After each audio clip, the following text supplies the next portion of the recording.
too? The evidence is in a video form, Mr. Speaker. In a video form. Honorable Speaker, the video, if, with your leave, maybe can have the video played, the video in support of contempt of court be played to the court, to the Senate. Mr. Speaker, that's the video in support of count 5. Yes.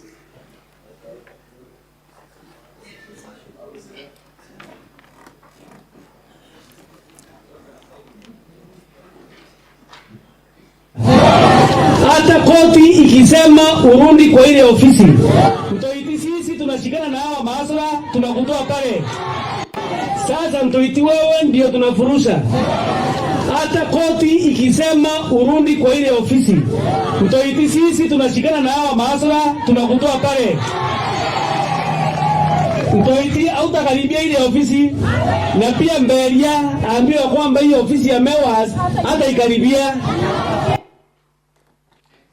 In that video, did you hear the first gentleman mention the petitioners?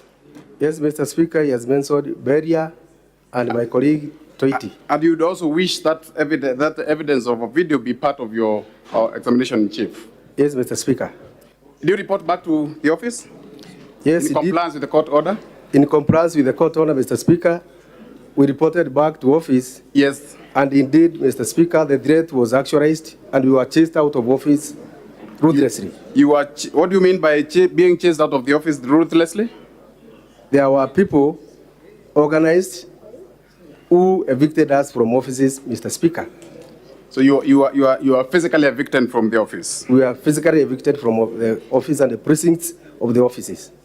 The second limb of the court order talked of the governor revoking the appointment of those appointed in your capacity. Did those appointments, were those appointments revoked?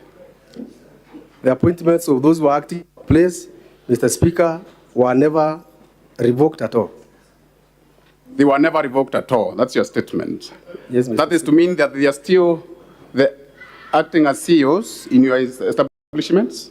Up to now, those directors have not been revoked, Mr. Speaker. Are those CEOs still in office, in your respective offices? Mr. Speaker, because they were acting in their inacting capacity, yes. Upon us obtaining contempt of court orders, we have been able to get back to office, and some of them have been reappointed back again under different capacity. What happened after the court order was, you have jumped the gun, what happened after the court order was disobeyed, when you were evicted from the office? What happened? What action did you take? Mr. Speaker, we made an effort and we applied for contempt of court orders.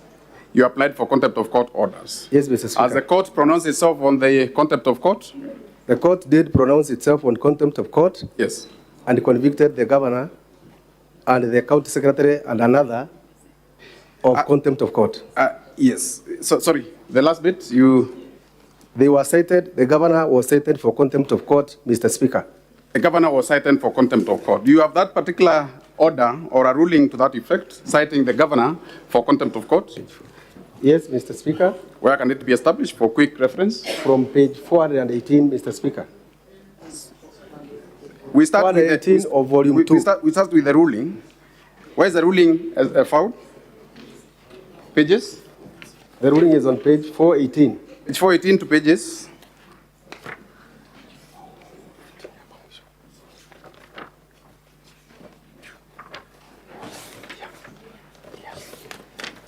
Of which volume? Of volume 2. Of volume 2. Pages 418 to pages? Pages, the ruling is found on page 418 to page 439. Page 439. And the order, and the particular order citing governor for contempt is established, is found on pages? It's found on page 440. Pages 440. And 441. Of which, again, on which volume? Volume 2. On volume 2. According to those two court documents, was the governor found guilty of a court order? Yes, he did. The governor was found guilty for contempt of court. Was she punished accordingly? The court scheduled a date for punishment. Yes. And the county secretary appeared in court to show cause why they should not be punished. The county secretary on behalf appeared to demonstrate why they should not be punished. Did she appear? He did appear, Mr. Speaker. After appearing, what happened? After appearing, a date was, the governor was ordered to reinstate us back to office under supervision of the county secretary, Mr. Speaker. That is to mean, sorry, would you recall when the county secretary was instructed to take you back to the office? Would you recall? I would recall, Mr. Speaker. That is when? That is on 23rd of last month. That is 23rd of September. 23rd of September. That is barely 2 weeks ago. 2 weeks ago, Mr. Speaker. What happened to the punishment in respect to contempt of court? Was it administered at that time?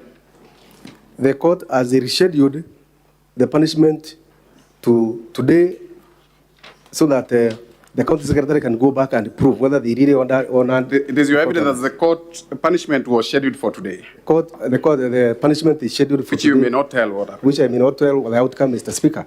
In all this saga, were your respective boards notified of the proceeding of what is happening? Your respective boards, you said the management of the board, the corporation are through the boards. Were they notified of what has been happening? They weren't, Mr. Speaker. Sorry? They weren't. They were not. Your letter of setting on compulsory leave talks of reason being to reorganize the board. Yes, Mr. Speaker. Have you ever, for the last 1 year, been called upon for reorganization of the board as a CEO? Mr. Speaker, no. Sorry? No. You have never been called upon? Yes. Does the governor has power over reorganization of matters in respect to your dependent corporations? The semi-autonomous government agencies like our corporations are supposed to be reorganized by the boards. By the board. Now, for the entire period of 1 year that you've been away, until only 14 days ago when you resumed your office as a CEO, were you getting your salaries? Yes, Mr. Speaker. Salaries? Sorry? Yes, I was earning my salaries while at home. You were earning your salaries while at home? Yes, Mr. Speaker. Did the court order provide that you be paid your salaries? Did it address the question of you being paid your salaries while away for a whole year? No, Mr. Speaker. What stated that you'll be paid your salaries for the entire period that you'll be away? The compulsory leave letter, which came from the office of the governor, is the one that indicated we shall be entitled to full pay and all benefits while we are home in indefinite Therefore, leave. the compulsory leave stated that you'll be paid your full salary while you are at home. Yes, Mr. Speaker. And were you actually paid your full salary while at home? Indeed, we were paid. For the entire period? For the entire period. Do you have evidence to the effect that you continued being paid salaries while you are not working? Yes, Mr. Speaker. Where are the copies for ease of reference again? Where are they being established? Found in this? Volume 2, page 35. Volume 2, pages 35. To pages number?